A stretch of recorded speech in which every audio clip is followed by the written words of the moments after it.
चला कोर्ट का डंडा, हो गए जख्म ताजा, ताज से छिना राज, अब बजेगा बैंड बाजा, छन्नाटेदार झटका। नमस्कार, आपके साथ मैं अतुल अग्रवाल हूं। मायावती ने अपनी सफाई में सब कुछ कह डाला था। सभी संभावित आरोपों से खुद को अलग करने की हर मुमकिन कोशिश भी कर ली थी, लेकिन बात बनी नहीं और उनके हिस्से आ गए एक नहीं दो झटके, और दोनों जोरदार।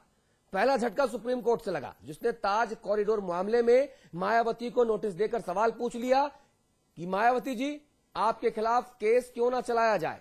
उधर मायावती के छोटे भाई आनंद कुमार का एक बड़ा कारनामा भी, काला कारनामा भी सुर्खियों में आ गया, जिसके मुताबिक बेहद सीमित अवधि में ही आनंद कुमार की 7 कंपनियों ने करीब 760 करोड़ रुपए का कैश कारोबार किया, आदान प्रदान किया, ट्रांजैक्शन किया, तब जबकि 6 कंपनियां 2007 में मायावती के शासनकाल में ही बनाई गई थीं।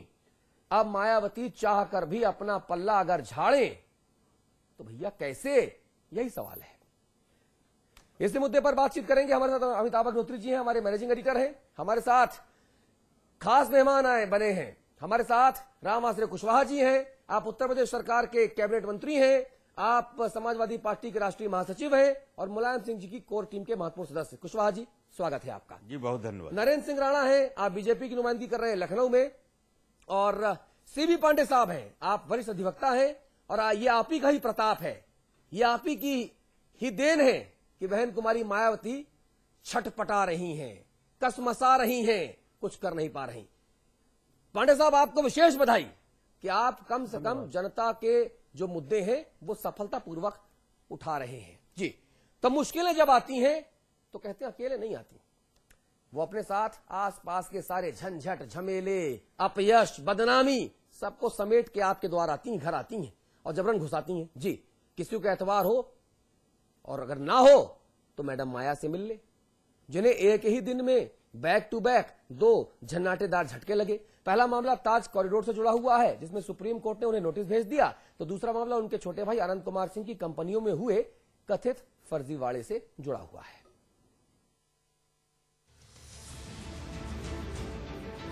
ना आंसू काम आए ना तेवर, और जब वक्त ने मुश्किलों की चादर फैलाना शुरू किया तो बीएसपी सुप्रीमो मायावती सिर से पांव तक ढकती चली गई और 2 झटके लगे बैक टू बैक, जिनसे संभलने में मैडम माया को खासा वक्त लगेगा।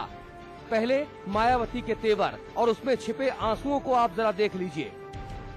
विधानसभा के आम चुनाव नजदीक होने होते हैं तो तब मेरे परिवार वालों के बारे में और साथ ही हमारी पार्टी के प्रभावशाली लोगों के बारे में भी खास तौर से उनकी संपत्ति को लेकर इस किस्म की गलत खबरें अक्सर मीडिया में छाप दी जाती हैं, जिससे हमारी पार्टी को चुनाव में इसका राजनीतिक नुकसान पहुंच सके।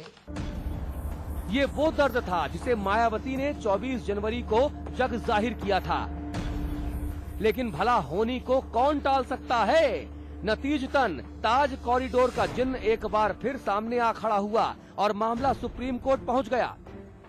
अदालत ने मायावती के खिलाफ दायर याचिका का संज्ञान लेते हुए मायावती को नोटिस जारी कर दिया। आला अदालत ने मायावती से पूछ लिया कि ताज कॉरिडोर मामले में उनके खिलाफ केस क्यों न दर्ज कर लिया जाए।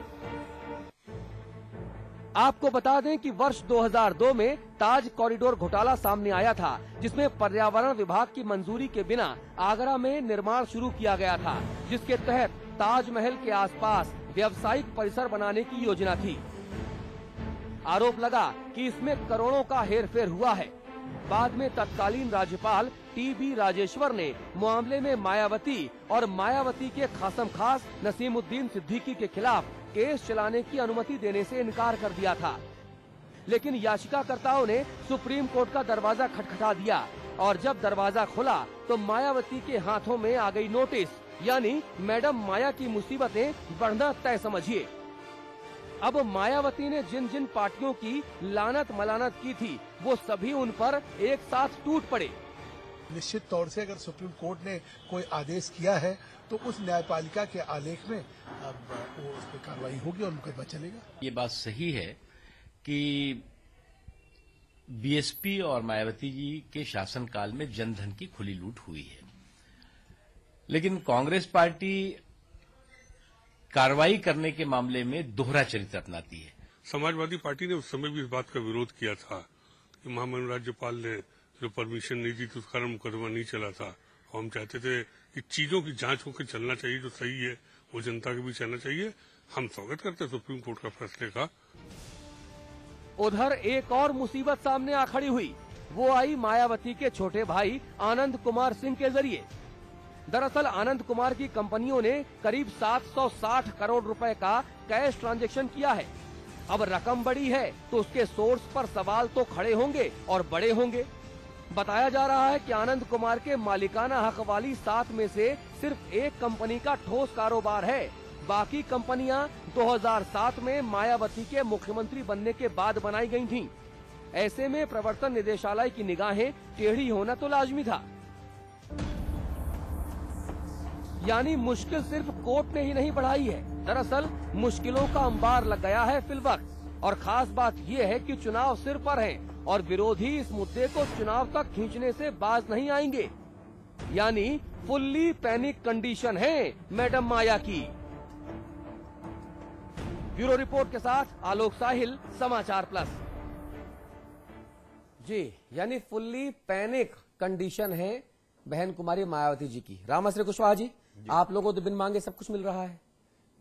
मुझे लग रहा है कि बहन कुमारी मायावती जी और उनके भाई आनंद कुमार के ऊपर जो कार्रवाई हो रही है उससे सबसे ज्यादा प्रफुल्लित, खुश तो सपा ही होगी इस वक्त कि बिन मांगे सब मिल रहा है, कुछ नहीं किया और देने वाला छप्पर फाड़ के दे रहा है आप लोगों को।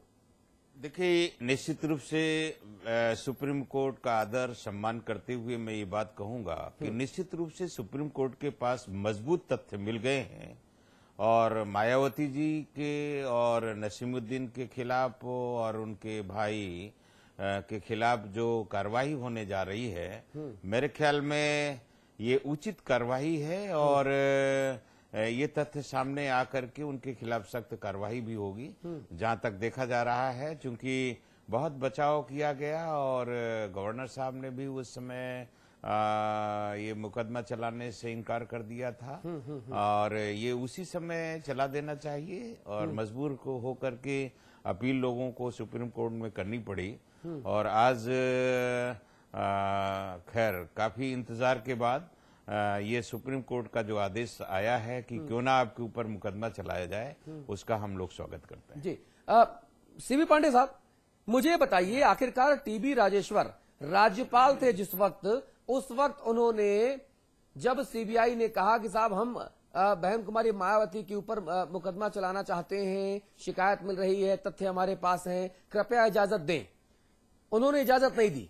आज सुप्रीम कोर्ट ने जब फैसले की समीक्षा के बाद पाया और नोटिस जारी किया तो जाहिर तौर पर राज्यपाल जैसी संवैधानिक पोजीशन पर बैठे व्यक्ति का फेस भी लॉस हुआ, क्योंकि ऐसा नहीं होना चाहिए था। अगर माननीय सुप्रीम कोर्ट राज्यपाल के फैसले की समीक्षा के बाद पाता है कि कहीं ना कहीं कुछ तो ऐसा था जिसकी पर्देदारी थी, यानी कि राज्यपाल महोदय का और टीबी राजेश्वर साहब का फेस लॉस हुआ।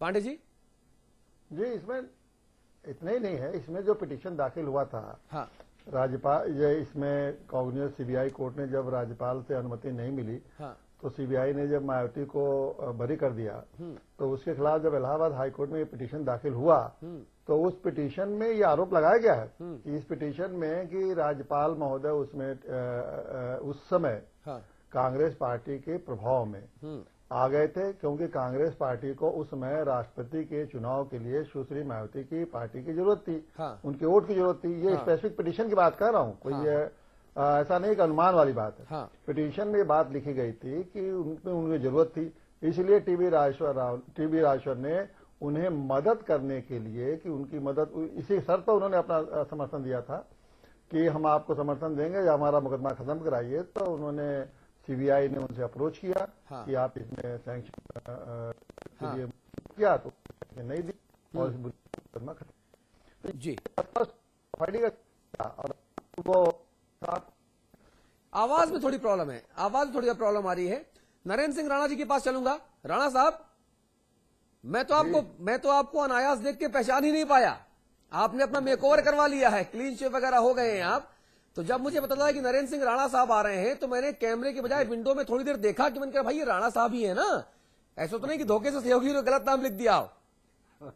तो वैसे इस मेकओवर के बाद बधाई आपको, क्या बड़े खूबसूरत लग रहे हैं। आप भी लग रहे हैं। अच्छा ये बताइए, ये जो पूरी की पूरी राजनीति हो रही है, अब सुप्रीम कोर्ट के फैसले के बाद कहीं ना कहीं कांग्रेस पार्टी भी बेनकाब हुई है कि किस तरह से सीबीआई का बेजा इस्तेमाल करके केंद्र की सरकार को बचाया जा रहा है, और जो कद्दावर नेता हैं, पार्टी के सुप्रीमो हैं, पूर्व मुख्यमंत्री हैं, उनके ऊपर सीबीआई नाम की एक तलवार लटकाई जाती है, जिसमें राज्यपाल जैसी एक संवैधानिक संस्था पर बैठे व्यक्ति को भी आप इन्वॉल्व करते हैं। राणा जी,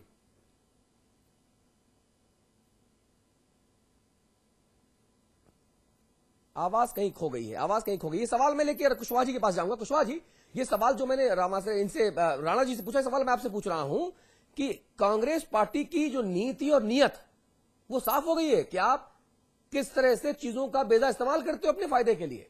देखिए, कांग्रेस के चरित्र पर, नीति और नियत पर सभी लोगों की नजर रही है शुरू से, और कांग्रेस अपने हिसाब से हर मोहरों का इस्तेमाल करना बाखूबी जानती है। हाँ। कब किसको बरी करना है, कब किसको फंसाना है, कब किसको डंडे से डराना है, ये कांग्रेस से कोई सीखे। और कांग्रेस का मुखौटा बिल्कुल क्लियर हो गया जो सुप्रीम कोर्ट ने आज आदेश किया है। और ये सही पांडे जी अभी बोल रहे थे, मैं इनका समर्थन करूंगा। हाँ। इन्होंने जो बात कही है कि उस समय मायावती जी को छूट देने के पीछे एक ही कारण था कि चूंकि राष्ट्रपति का चुनाव होना था और ये सौदा तय कांग्रेस ने किया, और इतनी ऑनरेबल पोस्ट में बैठे हुए, गवर्नर की सीट में बैठे हो करके, और इस तरीके का जो हरकत हुई थी ये बेहद शर्मनाक है। और मेरे ख्याल में हिंदुस्तान का मैं दुर्भाग्य कहूंगा कि इतने बड़े पदों में बैठने के बाद। अच्छा, ये बताइए कुशवाहा जी, माननीय नेताजी को क्या कीमत चुकानी पड़ रही है इस छूट की? क्योंकि मुकदमा उनके खिलाफ भी है। देखिए, बिल्कुल नहीं। आपने देखा है कि माननीय नेताजी ने लगातार कांग्रेस का, सरकार का, सदन में और सड़क में जितना खुलकर के विरोध किया है। मायावती जी ने तो एक नहीं, लेकिन समर्थन भी दिया है। चाहे एटॉमिक डील के वक्त कंधा देने की बात हो कि चलो भाई ठीक है, मेरे कंधे पे पैर रख लो, गिरोगे नहीं, चाहे अभी की बात हो, लोकसभा से राज्यसभा जाते जाते, राज्यसभा से लोकसभा जाते जाते सारे पैंतरेबाजी सामने आ जाती है। नहीं, आप सड़क पे विरोध करते हैं, सड़क पे बंद करते हैं, लेकिन अंदर साथ देते हैं, तो वो भी तो कहीं कुछ ना कुछ तो पर्देदारी है। देखिए, आप लोग गवाह हैं कि केंद्र सरकार बनाने में समाजवादी पार्टी का ना कोई रोल था। हाँ। बाहर से एक चिट्ठी भेज करके ये बिना मांगे बगैर मांगे कि समर्थन हम आपको दे रहे हैं, क्योंकि आप धर्मनिरपेक्ष पार्टी हैं। हाँ। और सांप्रदायिक ताकतों को और दूर रखने के लिए आपको हम मजबूत कर रहे हैं। ये तो नारा बहुत दिनों सुन रहा हूं, 20 वर्षों से नारा सुन रहा हूं। अब कुछ तो नया होना चाहिए। ये चूंकि स्वाभाविक है। हाँ। जिसमें तो वो बात तो जो लॉजिक की बेसिक चीज है वो तो हमें कहनी पड़ेगी। हाँ। और निश्चित रूप से इसीलिए बाहर से हमने चिट्ठी दिया था। केंद्र सरकार को हम बाहर से समर्थन कर रहे हैं, सरकार बनवाने में हमारा कोई रोल नहीं था। हाँ। और न सरकार गिराने में है। हाँ। लगातार केंद्र सरकार ने जो भी कुकृत्य किया है, कुकृत्य ही हम शब्द इस्तेमाल कर रहे हैं। हाँ। चाहे महंगाई को कंट्रोल नहीं कर पाए, हाँ। एफडीआई को थोपने का काम किया, हाँ। भ्रष्टाचार और भ्रष्टाचार में लिप्त मंत्रियों को प्रमोट करने का काम हो, प्रमोशन में आरक्षण का काम हो, लगातार इन सब का विरोध समाजवादी